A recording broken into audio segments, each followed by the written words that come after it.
ये वक्फ बिल के खिलाफ समाजवादी पार्टी है, पहले भी थी, आगे भी रहेगी। जिस तरह के संशोधन भारतीय जनता पार्टी कर रही है, वो पूरा कंट्रोल अपने पास चाहते हैं। जो एडमिनिस्ट्रेटिव पावर है, वो पूरा का पूरा अपने पास रखना चाहते हैं। इस देश ने वो समय भी देखा है कि जिस समय एडमिनिस्ट्रेटिव गलत फैसले की वजह से भारत की जो संस्कृति रही, भाईचारा रहा, उसके खिलाफ खाई पैदा की है।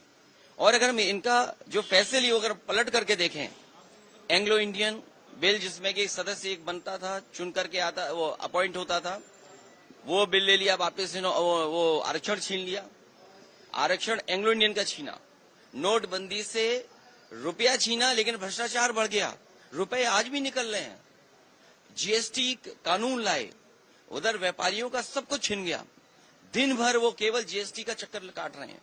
तो जीएसटी हो, नोटबंदी हो या अन्य फैसले हों, ये छीनने का काम करते हैं, लोगों का कुछ न कुछ छीनने का काम करते हैं।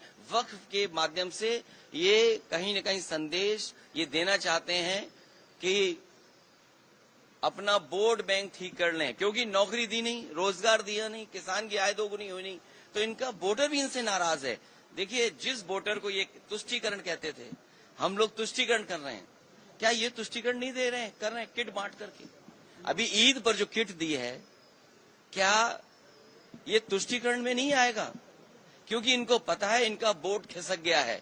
अभी तक तो ये हिंदू भाइयों को गुमराह करते थे, अब इनकी कोशिश है कि मुसलमान भाइयों को भी गुमराह कर दें। सर, वो कह रहे हैं वक्फ पे विपक्ष गुमराह कर रहा है। सर कह रहे हैं कि वक्फ पे आप एंग्लो इंडियन इन्होंने छीना, क्या विपक्ष ने गुमराह किया? आपने आरक्षण छीना, जो यहाँ पर लोकसभा में चुन करके आते थे, असेंबली में अपॉइंट होते थे, तो वो छीना आपने। नोटबंदी पे आपने कहा कि आतंकवाद खत्म हो जाएगा, इनके लोगों को माफी मांगने जाना पड़ा। क्या आप सोच सकते हो? फौज के गलत फैसले की वजह से, हालांकि नई बात बनती ये कहने की है, लेकिन फिर भी कह रहे हैं, एक घटना ऐसी हुई जिसमें इनको माफी मांगनी पड़ी फौज के बड़े अधिकारी को जाकर के, जो गलत एनकाउंटर हुआ था। तो इन्हीं की वजह से आतंकवाद बढ़ रहा है। नोटबंदी फैसला लिया, क्या भ्रष्टाचार नहीं बढ़ा?